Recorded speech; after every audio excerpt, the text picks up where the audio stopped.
मृत्यु से भय क्यों?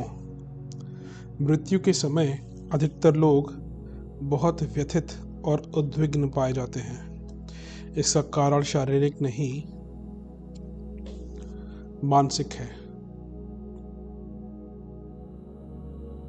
एक तो मनुष्य मोह ममता के बंधन में बेतरह जकड़ जाता है, जिसे तोड़ते हुए कष्ट होता है। ढीली हथकड़ी आसानी से कट जाती है। यदि वह शरीर में बहुत कसकर बंधी हो तो काटने में कष्ट होता है। मेरा पैसा, मेरा घर, मेरा कुटुंब, यह मेरा जितना गहरा और कड़ा होगा, उसका टूटना मानसिक दृष्टि से उतना ही भारी पड़ेगा। यदि पहले से ही मनुष्य यह सोचता रहे कि धन संपदा तो समाज या परमेश्वर की है, मैं उसको कार्यों में प्रयुक्त करने वाला कर्मचारी भर हूँ, स्वामित्व मेरा किसी पर नहीं, तो उसे वस्तुओं से मोह ना बढ़ेगा और वे छूटते समय कष्ट ना देंगी। इसी प्रकार सब जीवों को ईश्वर का अंश और पुत्र समझकर स्वतंत्र इकाई माना जाए, परिवार रूपी उद्यान का अपने को माली भर समझा जाए, तो फिर कुटुंबियों से मोह ना बढ़ेगा। स्नेह, सद्भाव के निर्वाह और कर्तव्य पालन भर में संतोष और आनंद होता रहेगा। उनके वियोग में वैसी पीड़ा न रहेगी जैसी आमतौर से अज्ञानग्रस्त लोगों को होती है। बहुत से लोग अपने बाद की स्थिति पर विचार करते करते मृत्यु से भयभीत होने लगते हैं। मेरे बाद न जाने क्या होगा, मेरे मर जाने पर बीवी बच्चे क्या करेंगे, कहाँ किसका आश्रय लेंगे, पता नहीं उन्हें क्या क्या कष्ट उठाने पड़ेंगे। इस प्रकार की कल्पनाएं निरर्थक हैं।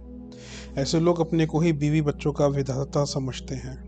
जब तक वे जिंदा हैं, बीवी बच्चों के लिए स्वर्ग संचय कर रहे हैं। उनके ना रहने के बाद वे यातनापूर्ण नरक में गिर जाएंगे, मानो उन सबकी जीवन गाड़ी उनकी जिंदगी से चल रही है, जिसके खत्म होते ही सबका खेल खत्म हो जाएगा। दूसरे के लिए अपने को सब कुछ समझना दंभ है। जब हम नहीं थे, संसार का सारा काम चल रहा था, और जब हम नहीं रहेंगे तब भी सारा काम चलता रहेगा। संसार का कोई भी काम किसी के लिए कभी नहीं रुकता। यह बात सही है कि हमारा जीवन आश्रितों के लिए आवश्यक है, किंतु इसका यह अर्थ कदापि नहीं है कि हम अपने ना रहने की कल्पना के साथ उनका जीवन जोड़कर कायरों की तरह मृत्यु के भय से रोते रहें। अपने बाद की कल्पना के भयावह चित्र बनाने के बदले हमारी बुद्धिमानी इसी में है कि हम मरने से पूर्व ईमानदारी के साथ अपने आश्रितों की बहबूदी के लिए जो कुछ कर सकें करें। ऐसा करने से ही अपने बाद की चिंता की सार्थकता है। केवल कल्पना करते रहना मूर्खता ही होगी। मृत्यु को भय का कारण बनाने की अपेक्षा उसे अपने कर्मों का सजग प्रहरी बनाकर चलने वाले सदाशयी व्यक्ति यशस्वी जीवन के अधिकारी बनते हैं। मृत्यु उतनी कष्टप्रद नहीं है जितनी की समझी जाती है। बीमार आदि के कारण मरने से पूर्व कितना ही कष्ट क्यों ना रहा हो, मरने के ठीक समय आने से पूर्व बेहोशी आने लगती है और पीड़ा के समस्त लक्षण विदा हो जाते हैं। मरने पर मनुष्य अनंत शून्य में विलीन हो जाता है, जहाँ उसके सुखद स्वागत की तैयारी पहले से ही रहती है।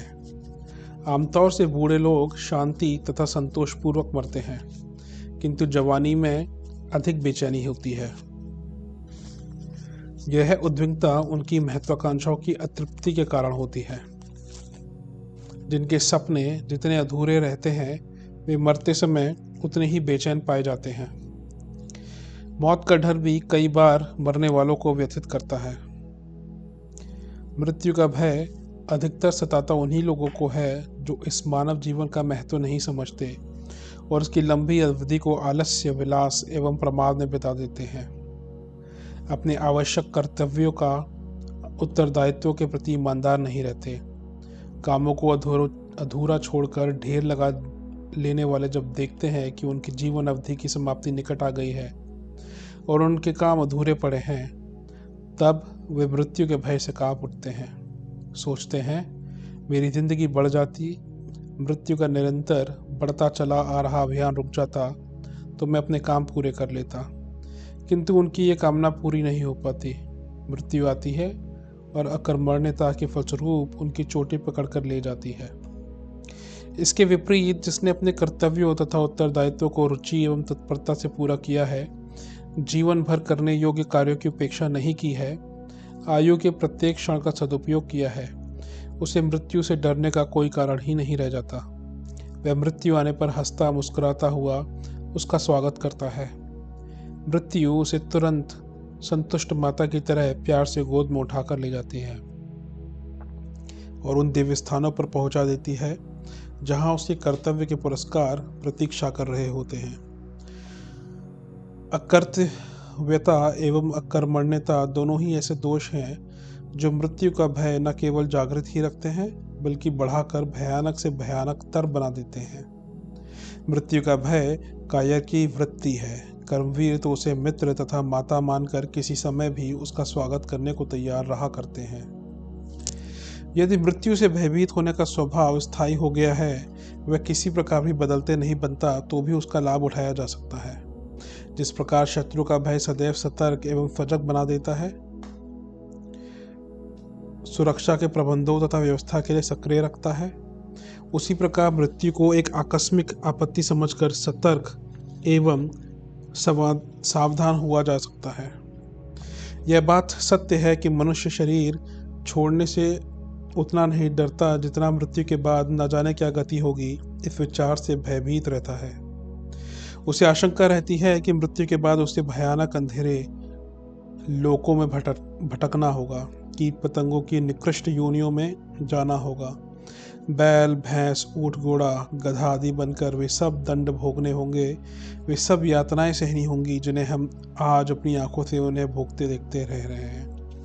यदि आशंका मृत्यु भय को जन्म देती है, तब क्यों ना ऐसे कर्मों ऐसी गतिविधियों में संलग्न हो जाया जाए जिनसे कि अंधेरे लोकों तथा अधम योनियों की आशंका ही दूर हो जाए।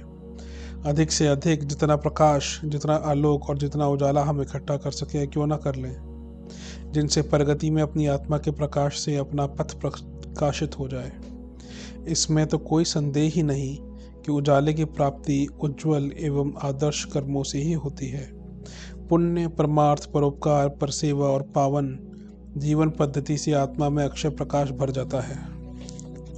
इससे पूर्व की मृत्यु आए और अपमान पूर्वक चोटी पकड़कर घसीट ले जाए, क्यों ना सतपथ पर अग्रसर होकर प्रकाश का प्रबंध कर लिया जाए। क्यों ना उस पुण्य प्रधान संबल को एकत्र कर लिया जाए जो हमारी आत्मा के अनंत एवं अगत पथ में सहायक बने।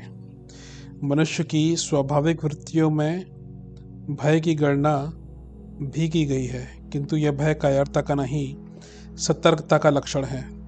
यूँ तो कोई मरना नहीं चाहता। मृत्यु से बचने का हर संभव उपाय हर कोई किया करता है।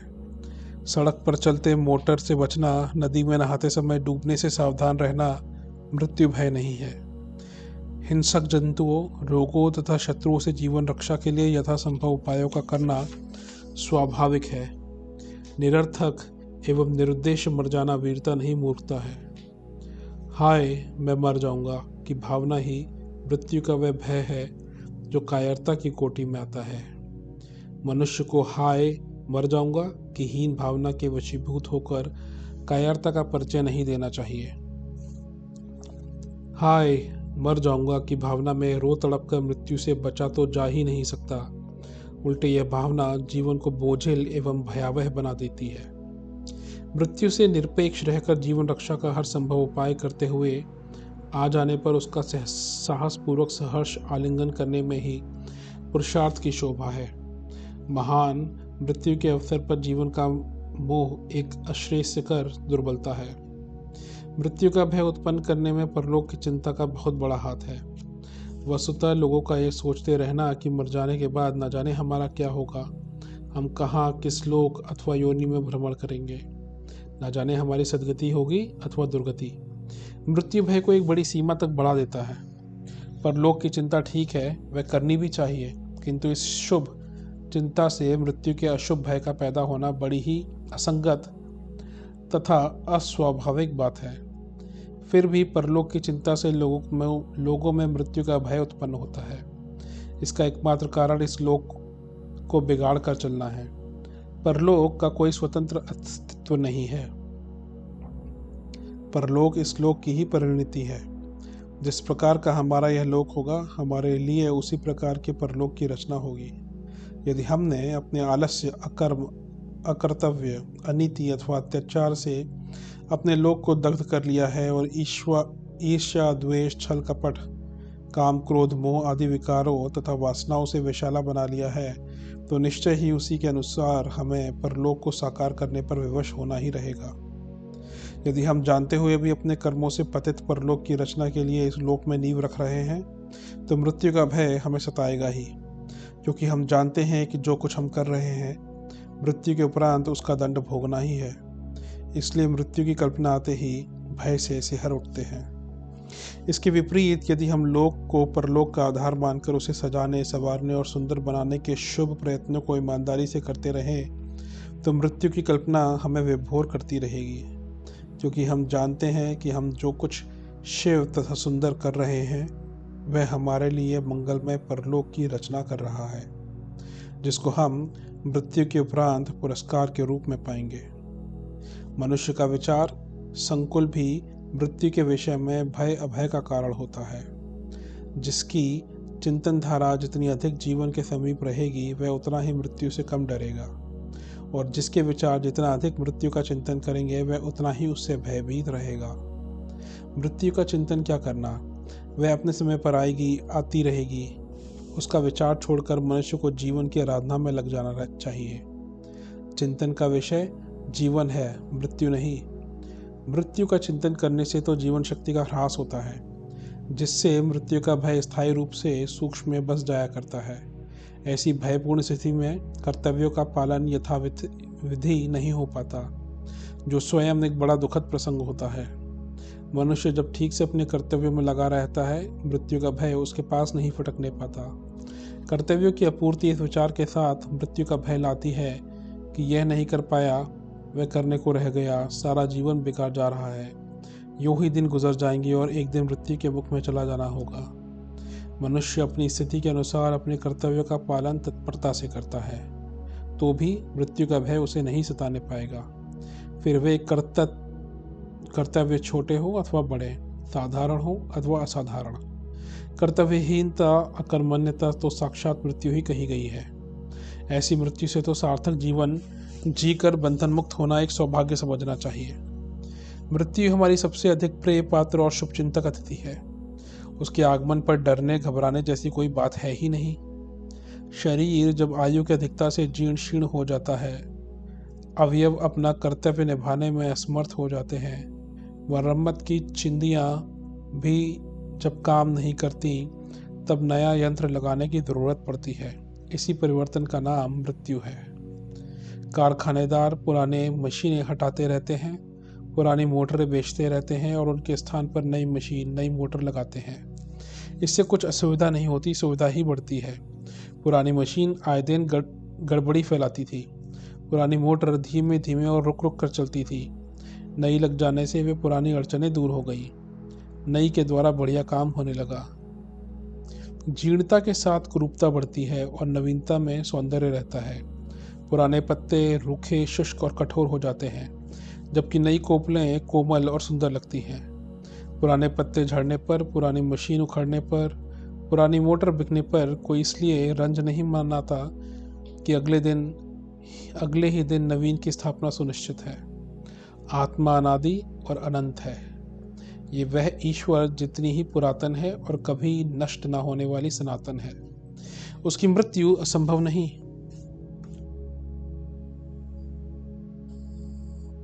शरीर का परिवर्तन स्वाभाविक ही नहीं, आवश्यक भी है। हर पदार्थ का एक क्रम है, जन्मना, बढ़ना और नष्ट होना। नष्ट होना एक स्वरूप का दूसरे स्वरूप में बदलना भर है। यदि यह परिवर्तन रुक जाए तो मरण बंद हो सकता है, पर जन्म की भी फिर कोई संभावना न रहेगी। यदि जन्म का उल्लास मनाने की उत्कंठा है तो मरण का वियोग भी सहना ही होगा। वधू अपने माँ बाप से बिछुड़कर सास ससुर पाती है, सहेलियों को छोड़कर पति को सहचर बनाती है। यदि मायका छोड़ने की इच्छा ना हो तो फिर ससुराल की नवीनता कैसे मिलेगी। पीतल के पुराने बर्तन टूट जाते हैं, तब उस धातु को भट्टी में गलाकर नया बर्तन ढाल देते हैं। वह सुंदर भी लगता है और सुदृढ़ भी होता है।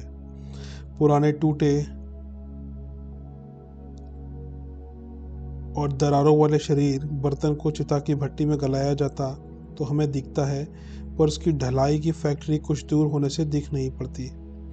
सोचते हैं पुराना बर्तन चला गया, खोज करने से विदित हो जाएगा कि वह गया कहीं भी नहीं, जहाँ का तहाँ है, सिर्फ शक्ल बदली है। पुराने मकान टूट फूट जाते हैं, उन्हें गिराकर नया बनाना सुरक्षा और सुविधा की दृष्टि से आवश्यक है। नया बनाने के लिए जब पुराना गिराया जा रहा होता है तो कोई रोता कलपता नहीं। शरीर के मरने पर फिर दुखी होने का क्या कारण है? बहुत दिन साथ रहने पर बिछोड़ने का कष्ट उन्हें होता है जिनकी ममता छोटी है।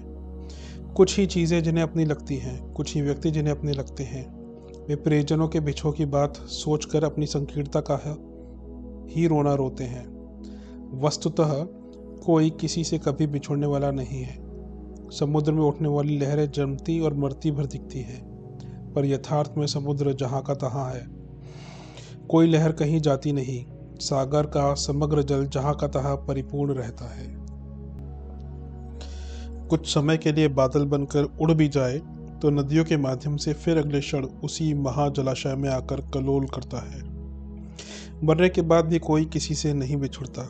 सूर्य की किरणों की तरह हम सब एक ही केंद्र से बंधे हुए हैं। कुछ एक प्राणी ही हमारे, अन्य सब बिराने। यह सीमाबद्धता का ही शोक है। मृत्यु का अर्थ है कुरूपता का सौंदर्य में परिवर्तन, अनुपयोगिता के स्थान पर उपयोगिता का आरोपण। इससे डरने का ना तो कोई कारण है और ना रुदन करने का।